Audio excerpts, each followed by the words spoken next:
Malam Pak John. Malam-malam Pak Lukas, Ya Pak John. Bu Alhamdulillah. Dewi, malam Pak Robert, malam Ya Messi. Ya, Pak John, boleh cerita secara singkat ya, singkat saja sebenarnya bagaimana konflik antara warga ini dengan PT Plus Lama berlangsung begitu lama ya? Mengapa begitu lama Pak John? ya saya membatasi ya untuk tidak mengorek masa lalu, tapi saya akan mulai dari eh, pada saat kontrak pertama atau kontrak perpanjangan sebelumnya dari PT Kicelama itu berakhir sekitar tahun 2013 ya, atau Hmm. 31 Desember 2013 itu izin sebelumnya atas nama PT Perkebunan Kelapa Diak itu berakhir. Hmm. Nah, kalau berakhir sebuah masa HGU, maka tanahnya berstatus atau kembali menjadi tanah negara. Hmm. Pada saat berakhirnya itu, sebenarnya sudah ada beberapa komoditas yang ada di dalam sejak tahun 2000 ya. Nah, mereka ada di dalam. Lalu PT Kirselama berupaya melakukan pembaruan HGU Hmm. dan mengusulkan itu sekitar tahun 2013 juga, sekitar November, tanggal 4 November 2013 mereka mengajukan pembaruan HGU untuk seluas 867 hektar ya. Jadi 800-an hektar itu diusulkan untuk dibarui ke ATR BPN. Lalu setelah mengetahui 2013 berakhir, ada dua kelompok warga yang ada di Pedan, kemudian yang ada di Hitohalok itu kemudian menduduki dua lokasi itu lokasi Pedan dan lokasi Hitohalok. Nah, untuk lokasi hutan Bair dan Wairhek itu sudah diduduki sejak tahun 2000, jauh sebelum itu. Nah, ketika mengetahui bahwa PT Kriselama mengajukan pembaruan agraria pada November 2015, masyarakat berusaha menemui ATR BPN untuk menyampaikan keberatan atas upaya pembaruan HGU itu. Dan Hmm. akhirnya Oke. berangkat ke Jakarta dan menemui Pak Jamaludin waktu itu, Direktur Penetapan Hak dan Penataan Tanah, dan mereka menyampaikan semacam harapan dan juga bagaimana proses pembaruan ini bisa ditinjau kembali karena mereka sudah berada di dalam. Dan waktu itu Oke. direspon baik oleh ATR BPN ya, direspon baik oleh ATR BPN, dan ATR BPN kemudian menyatakan bahwa kami selama ini tidak pernah tahu informasi bahwa di dalam HGU itu sudah ada orang, karena dari BPN kabupaten maupun BPN provinsi tidak memberitahukan informasi itu, sehingga kami berusaha atau memberikan respon baik untuk segera diterbitkan. Tapi ketika hari ini kamu datang, maka kami kemudian akan melakukan peninjauan dan pulanglah ke sana, kemudian nanti berdialog dulu dengan PT Krisrama, baru kemudian pengurusan pembaruan HGU ini bisa dilanjutkan. Pada tanggal 6 ya, pada tanggal 6 Mei atau Juni, kemudian kami mendapat undangan dari Bupati Sika 2016 ya, untuk bertemu dengan Uskup di Lepo Biskup. Hmm. Itu bertemu dengan Uskup dan kemudian berdialog dengan Bapak Uskup. Di samping kanan Bapak Uskup itu duduk Bupati, di samping kiri itu duduk Romo Epirimo. Hmm. Saya fotonya semua jelas. Dan waktu itu Bapak Uskup menyampaikan bahwa usulan pembaruan HGU yang kami sampaikan ke ATR BPN itu dikembalikan. Dan kami minta berdialog dulu dengan warga. Ya, itu tanggal 6 Mei atau 6 Juni 2016. Itu pernyataan sendiri dari Bapak Uskup. Saya singkat cerita, kemudian proses dialog itu terjadi, ya, proses dialog Hmm. terjadi Oke. sekitar tanggal 23 September 2016 difasilitasi oleh Komnas HAM, ya, difasilitasi Komnas HAM, dan hasil dari dialog itu sepakat semua yang berada di situ, para pihak, ada pemerintah, ada Krisrama, ada masyarakat, bersepakat meminta kepada Bupati untuk membentuk satu tim penyelesaian HGU, ya, untuk satu tim penyelesaian HGU, dan tim itu kemudian pada tanggal 11 November dibentuk oleh Bupati, ya, dibentuk oleh Bupati. Tim itu dengan SK Bupati nomor 444/Hukum/2016 tentang tim terpadu identifikasi dan verifikasi masyarakat Tanah Ai yang berada di dalam lokasi tanah bekas HGU Nanggahale. Ini tim ini, ya, dan tim itu terdiri dari pemerintah daerah, terdiri dari DPRD, dan juga 5 wakil masyarakat masuk dalam tim itu, ya, masuk dalam tim. Tim itu dibentuk menjadi 3 tim. Tim pertama melakukan verifikasi keberadaan masyarakat, apakah mereka itu benar-benar masyarakat adat atau bukan. Tim kedua memverifikasi apakah mereka itu masyarakat adat dan kemudian punya hubungan asal-usul dengan tanah atau tidak. Tim ketiga adalah tim kompilasi atas hasil identifikasi dan verifikasi di lapangan. Namun yang terjadi adalah menarik, bahwa SK ini tidak pernah dijalankan sama sekali. Ketika kami menanyakan kepada pemerintah daerah, selalu dijawab sabar, sabar, sabar, dan itu tidak jalan. Nah, inilah sebenarnya jawaban atas pertanyaan dari Bapak Lukas atau Pak Lukas tadi, mengapa begitu panjang. Kalau atau SK ini dijalankan, pasti jelas teridentifikasi masyarakat adat ini adalah masyarakat adat atau bukan, punya hubungan atau tidak dengan tanah HGU itu, sehingga menjadi jelas. Rupanya SK tidak mau dijalankan, ya, sehingga proses selanjutnya itu menjadi seret. 2000, ya, itu kemudian berhenti, tidak ada kegiatan apapun, tidak ada upaya-upaya apapun dari pemerintah daerah dalam rangka melakukan upaya dialog dan memfasilitasi proses penyelesaian HGU ini, tidak pernah terjadi. Nanti baru Pak Bupati Ansarera menggantikan Bupati Robi Idom, baru muncul SK baru lagi. Jadi SK tidak dicabut, muncul SK baru. Ya, SK baru itu keluar kalau tidak salah tanggal 6 Mei ya 2020, SK nomor 134/Hukum/2020. Nah, SK ini tidak diberikan ke kita, ya, tentang tim terpadu penyelesaian permasalahan HGU Nanggahale. Ada Pak Terhubert di situ di dalam tim itu yang mewakili PT Krisrama. Kemudian ada pemerintah, DPR tidak ada, tapi masyarakat adat tidak disertakan dalam tim itu. Ya, adat tidak disertakan dalam tim itu. Jadi tim ini hanya pemerintah dan PT Krisrama. Nah, tidak masuk di dalam tim ini. Nah, kita mulai tahu, mulai ada pola-pola yang tidak transparan dan tidak demokratis dalam. Baik. Kami juga tidak diberikan salinan, ya, salinan SK Bupati itu, sehingga kami tidak bisa kemudian melakukan kontrol sejauh mana. Tapi kemudian pada tanggal 30 September 2020 dan 1 Oktober 2020 terjadi sosialisasi, ya, sosialisasi Perda itu, SK Bupati itu. Kami semua rame-rame, ada Pak Terhubert, ada yang lain lagi, ada dari pemerintah dan lain sebagainya.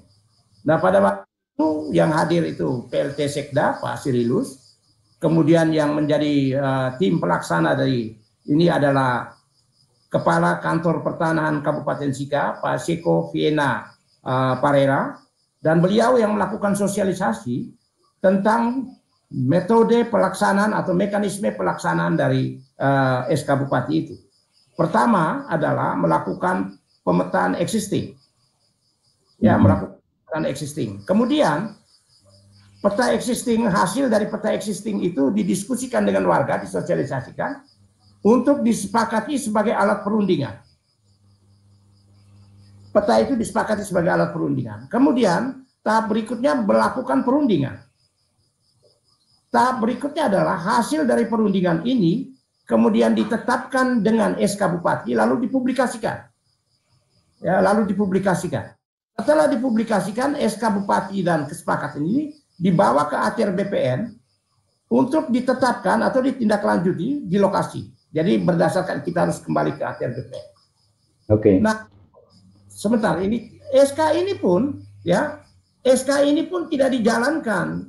Ya, SK ini hanya dijalankan sampai dengan tahap peta existing bersama-sama warga kita melakukan peta existing dengan pegawai dari kantor pertanahan dan beberapa pejabat pemerintahan tingkat kecamatan.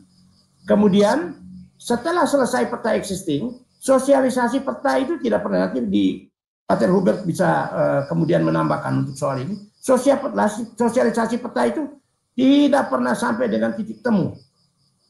Tiba-tiba sementara proses ini berlangsung, ya, sementara proses penyelesaian ini berlangsung, Bapak Uskup dan Pak Bupati sekitar tanggal 27 April atau 27 Juni sudah berangkat ke Jakarta untuk menemui ATR BPN untuk mengajukan permohonan HGU baru 380 hektar. Padahal kita belum sama sekali bersepakat, belum sama sekali. Tim yang dibentuk ini atau SK yang dibentuk oleh Bupati belum memenuhi tahapan-tahapan itu.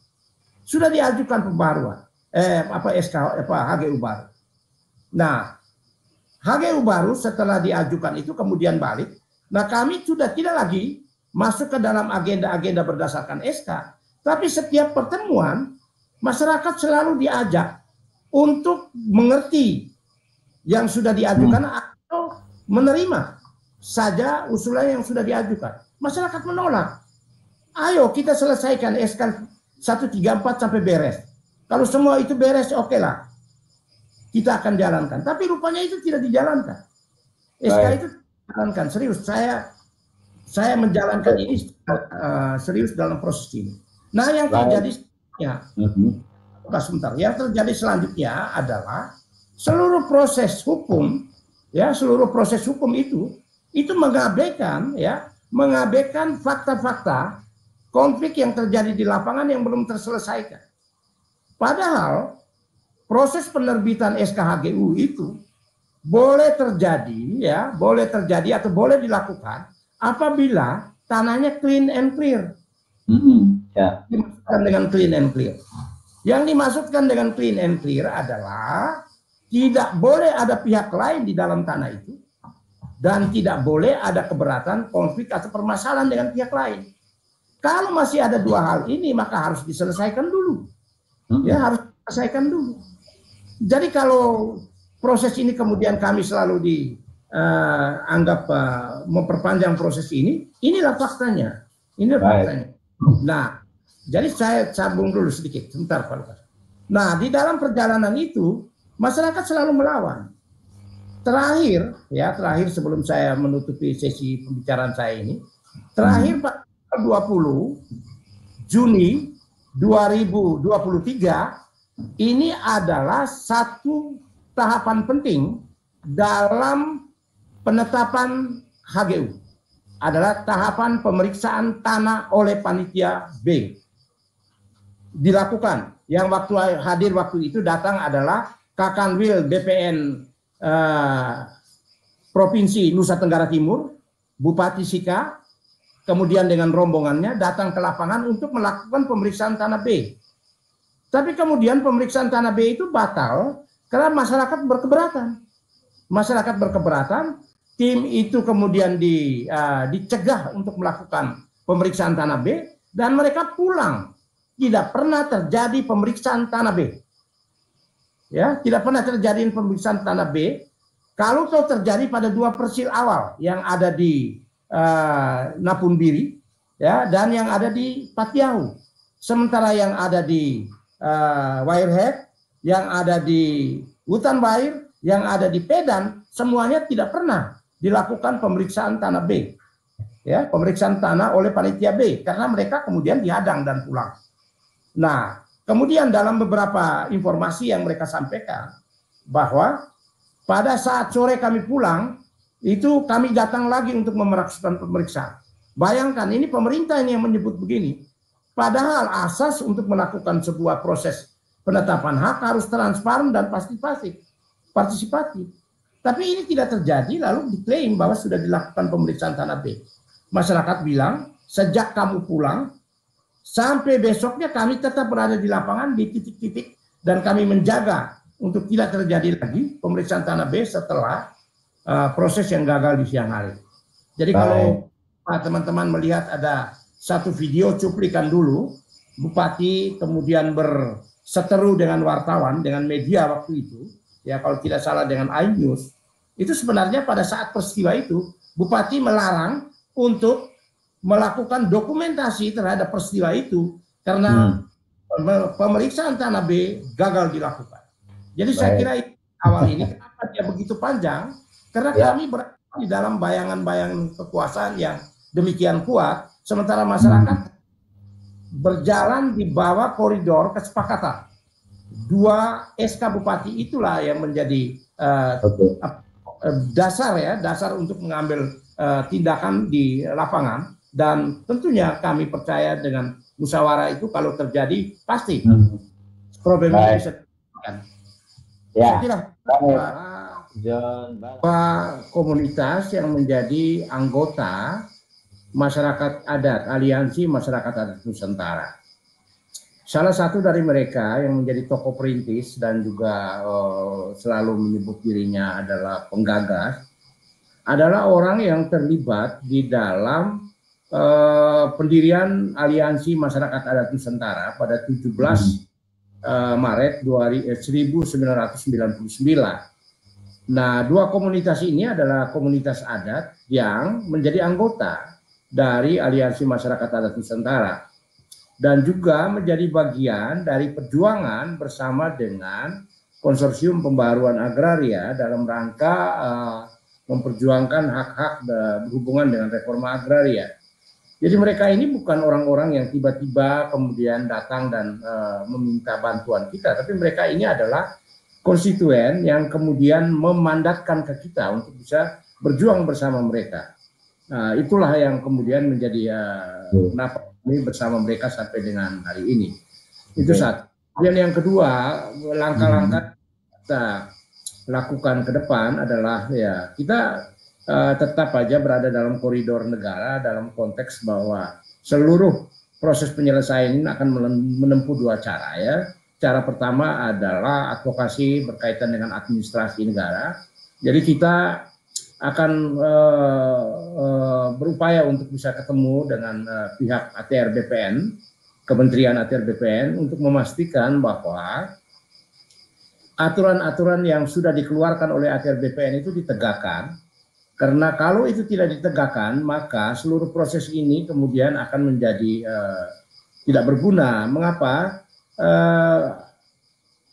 Dari pengalaman yang kita lihat adalah proses yang seperti tadi saya sebut di awal adalah seluruh mekanisme yang disediakan oleh Permen ATR nomor 18 tahun 2021 itu ditabrak. Jadi kami berbasis pada permen itu untuk melakukan advokasi. Sementara di lapangan kita kelihatannya udah amburadul. Misalnya kita sebut aja misalnya tadi soal panitia B dalam melakukan pemeriksaan tanah. Itu jelas pasal 74 diwajibkan. Jadi tanpa pemeriksaan tanah tidak boleh keluar SKHGU. Nah faktanya di lapangan tidak ada pemeriksaan tanah SKHGU keluar. Oke, itu satu. Yang kedua, kita bicara soal oke lah, SKHGU sekarang sudah keluar SKHGU nomor 1 garing HGU garing BPN titik 53 garing 7 garing 2023. Ini SKHGU yang dikeluarkan. Dalam diktum 6 dari SKHGU ini ditegaskan. Ya, ditegaskan, sekali lagi ditegaskan. Saya sebutkan, apabila di atas bidang tanah yang diberikan hak guna usaha terdapat keberatan, permasalahan, penguasaan dan atau kepemilikan pihak lain di kemudian hari, maka penerima hak wajib menyelesaikan berdasarkan ketentuan peraturan perundang-undangan. Gusur bukan bagian dari ketentuan peraturan perundang-undangan. Okay. Jadi untuk menjalankan SK sendiri aja tidak mampu. Ini SK-nya gitu. SK-nya sendiri. Itu satu poin. Poin yang kedua, jadi ada surat pernyataan dari ATR BPN Provinsi Nusa Tenggara Timur yang ditujukan kepada pengurus harian aman wilayah Flores bagian timur. Pada poin ketiga dia menyatakan begini, saya menduga ini menjadi alasan yang kemudian ATR memberikan itu karena dia menduga bahwa PT Krislama sudah menyerahkan tanah itu. Dia menyebutkan begini, PT Krislama telah melepaskan sebagian tanah HGU kepada pemerintah daerah Kabupaten Sika dan sebagian yang telah ditempati oleh warga masyarakat untuk pelaksanaan reforma agraria. Nah, jadi ada dua entitas tanah yang berbeda. Satu diserahkan kepada Pemkab yang tadi sudah disebut oleh Pak PJ bahwa itu mau dilakukan Tora tadi ya. Ini kita masih pasti akan diskusikan lagi. Kemudian satu entitas yang lain adalah yang dilepaskan itu adalah tanah yang telah ditempati ya warga masyarakat ya untuk pelaksanaan reforma agraria. Ternyata Pak di lapangan tanah ini tempat-tempat yang digusur ini adalah tanah-tanah yang telah ditempati warga masyarakat. Yang pernyataan politiknya menyatakan itu sudah dilepaskan. Rupanya tidak dilepaskan. Ya, dilepaskan. Nah, ini yang menjadi soal gitu. Jadi kita, wah ini sudah dilepaskan, udahlah kita tinggal terus karena sudah dilepaskan. Rupanya ini tidak dilepaskan karena SKHGU justru keluar di atas tanah-tanah yang sudah ditempati warga masyarakat. Ya ini kekacauan macam apa yang kami kemudian masyarakat hadapi di lapangan. Lalu ya seperti ini kami punya kekuatan atas kemampuan masyarakat tidak mungkin untuk melakukan untuk menyewa eksa, loader dan lain sebagainya untuk bisa melakukan represi, apalagi kami nggak punya alat kekerasan dan alat kekerasan yang bisa kami memfasilitasi diri. Saya kira itu, Pak. Ya. Baik, Bang John. Ya, masih ada waktu sedikit. Saya mau ke Ibu Dewi.